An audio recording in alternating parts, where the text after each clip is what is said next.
स्वप्न त्यांनी स्वतः पूर्ण केलं होतं. महाराष्ट्रात त्यांनी मुख्यमंत्री त्यावेळेला 2 मुख्यमंत्री त्यांनी दिले महाराष्ट्राला. शिवसेना प्रमुख बाळासाहेब ठाकरे हे एकदाच निर्माण होतात शतकातून, बरं का. नेते खूप निर्माण होतात, लोकनेते होतात, पण बाळासाहेब ठाकरे एकच. बाळासाहेब ठाकरे यांनी महाराष्ट्राच्या आणि देशाच्या राजकारणाला एक वेगळी दिशा दिली.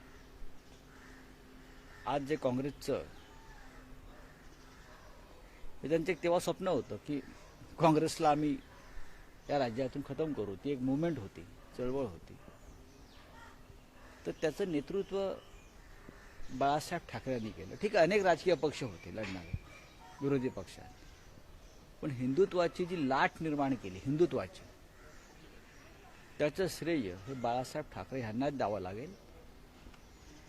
तेव्हा अटल बिहारी वाजपेयी, अडवाणी हे मोठे नेते त्यांच्याबरोबर होते, जॉर्ज फर्नांडिस होते.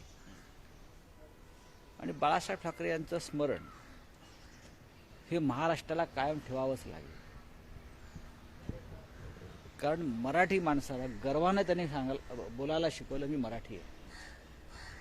जो मराठी माणूस थोडा खचला होता, दुबळा पडला होता 50 वर्षापूर्वी, आत्मविश्वास गमावला होता त्यानं आपल्याच मुंबईत, आपल्याच महाराष्ट्रात, त्याच्या मनगटामध्ये बाळासाहेब ठाकरेंनी जी लढण्याचं बळ आणि प्रेरणा दिली, त्याच्यामुळे आजचा महाराष्ट्र उभा आहे. आज जो मराठी माणूस सर्व क्षेत्रामध्ये तुम्हाला झेप घेताना दिसतोय, त्याचं मूळ बाळासाहेब ठाकरे यांनी सुरू केलेल्या शिवसेनेमध्ये, बाळासाहेब ठाकरे यांनी सुरू केलेल्या लढ्यामध्ये, बाळासाहेब ठाकरे यांनी महाराष्ट्रासाठी आणि मराठी माणसासाठी अनेक घाव झेलले छातीवर. आणि आमच्यासारखे लोक त्यांच्या प्रेरणेतून उभे राहिले.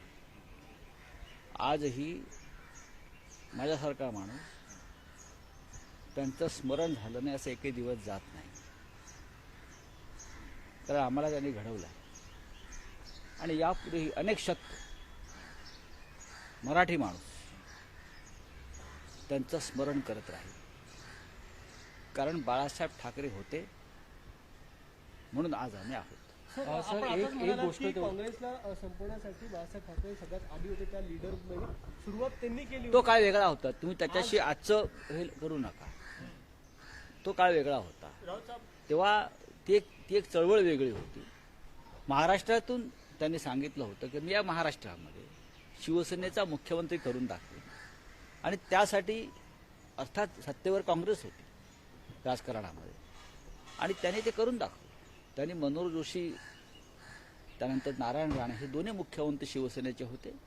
आणि ते फक्त बाळासाहेब ठाकरे यांच्यामुळेच होऊ शकले. किंबहुना महाराष्ट्रामध्ये आज जो भारतीय जनता पक्ष आहे आजचा, त्याचं सुद्धा श्रेय, ती ताकद जी आहे भारतीय जनता पक्ष, त्याचं सुद्धा श्रेय हे बाळासाहेब ठाकरे यांनाच द्यायला पाहिजे.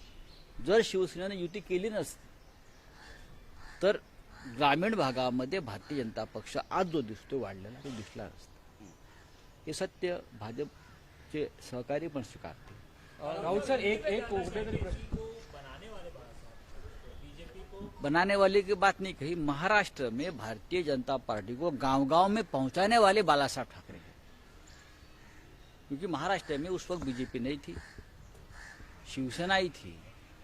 तो बालासाहेब ठाकरे ने उनके साथ जो अलायंस किया, युति बोलते हम उनको, उसकी वजह से महाराष्ट्र के गांव-गांव में शिवसेना के साथ भारतीय जनता पार्टी का भी प्रचार और प्रसार हुआ.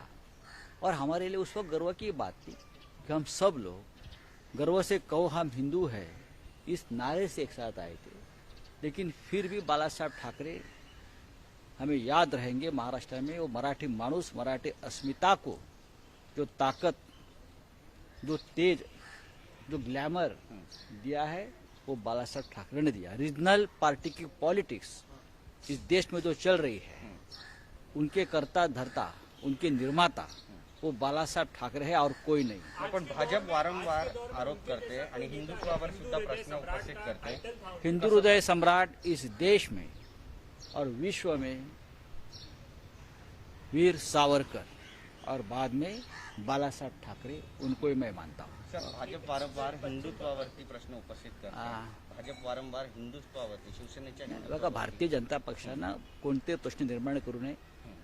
त्यांची प्रश्नपत्रिका जी आहे बरं का, ही अजून चाचणी परीक्षेत सुद्धा आलेली नाहीये महाराष्ट्राच्या.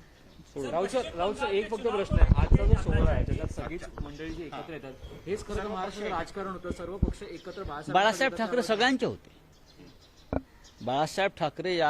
बाळासाहेब ठाकरेंनी महाराष्ट्राला काय दिलं असेल तर बाळासाहेब ठाकरेंनी महाराष्ट्राला एकसंघ महाराष्ट्र, बरं का, जातीपातीविरहित महाराष्ट्र आणि मराठी माणूस, राजकारणापलीकडला मराठी माणूस एकत्र येऊन त्याने महाराष्ट्र घडवला पाहिजे, हे बाळासाहेब ठाकरेंचा मंत्र होता आणि स्वप्न होता. म्हणून आज त्यांच्या ज्या भव्य प्रतिमेचं अनावरण होत आहे मुंबईमध्ये ऐतिहासिक, त्याला सगळ्याच पक्षाचे प्रमुख लोक उपस्थित आहेत. मग माननीय शरद पवार असतील, राज ठाकरे आहेत, देवेंद्र फडणवीस जे आहेत, असे सगळेच बाळासाहेब ठाकरेंच्या व्यक्तिमत्वासमोर प्रत्येक राजकीय पक्ष, प्रत्येक नेता मतभेद विसरून हा कायम विनम्र झालेला सर, आहे. पश्चिम बंगाल के चुनाव को लेकर के जानना चाहेंगे. शिवसेना चुनाव लड़ रही है, लेकिन इस्तीफों का दौर कुछ इस तरीके से अभी जो है, आज बाळासाहेब ठाकरे जी की जयंती है, हम उस बारे में ही बात सर, एक करें. शेवटचा प्रश्न.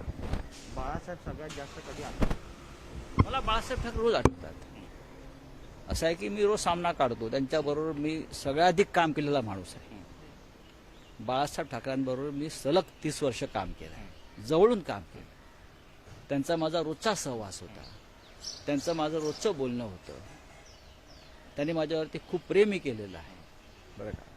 त्याच्यामुळे बाळासाहेब ठाकरेंची आठवण जेव्हा जेव्हा म्हणजे माझ्यासारख्या माणसाला ज्यांना सहवास लागला, मी असं एकही दिवस जात नाही की मला त्यांची आठवण होत नाही. विशेषतः सामनाची पायरी चढल्यावरती मला त्यांची आठवण येते. कारण लेखणी आणि वाणी ही त्यांची दोन अमोघ शस्त्र होती.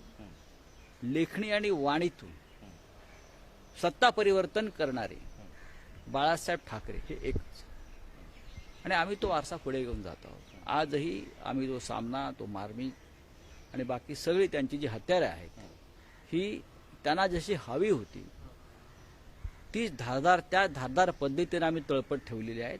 आमच्यासाठी हीच त्यांना सगळ्यात मोठी श्रद्धांजली आणि मानवंदना आहे. बीजेपी कह रही है कि आप लोग अपना हिंदुत्व भूल गए हैं, बाला साहब ठाकरे को भूल गए हैं, इस तरीके की आरोप बीजेपी करते रहती है. ठीक है, भारतीय जनता पार्टी को जो आरोप करना है कर लीजिए. हम तो ये नहीं कहेंगे कि आप अटल बिहारी वाजपेयी जी को भूल गए हैं. कोई किसी को भूलता नहीं. हर एक का योगदान होता है. जैसे अटल जी का भी योगदान है, अडवाणी साहब का योगदान है. अगर हमने कहा कि आप अडवाणी साहब को भूल गए, वो तो जिंदा है ना, जीवित है. बाला साहब ठाकरे को कोई भूल नहीं सकता. उनकी विचारधारा तो प्रखर हिंदुत्व की थी, लेकिन वो हिंदुत्व उनका खोमेनी टाइप हिंदुत्व नहीं था. बहुत ही प्रोग्रेसिव हिंदुत्व के वो करता धरता रहे हैं. राम मंदिर की लड़ाई बाला साहब ठाकरे के नेतृत्व में हमने भी लड़ी है, सबने लड़ी है. लेकिन बाला साहब ठाकरे बाबरी पतन के बाद भाग नहीं गए, वो जिम्मा अपने पर लिया है. ऐसे बाला साहब ठाकरे के बाद अगर बीजेपी उनको याद करती है तो अच्छी बात.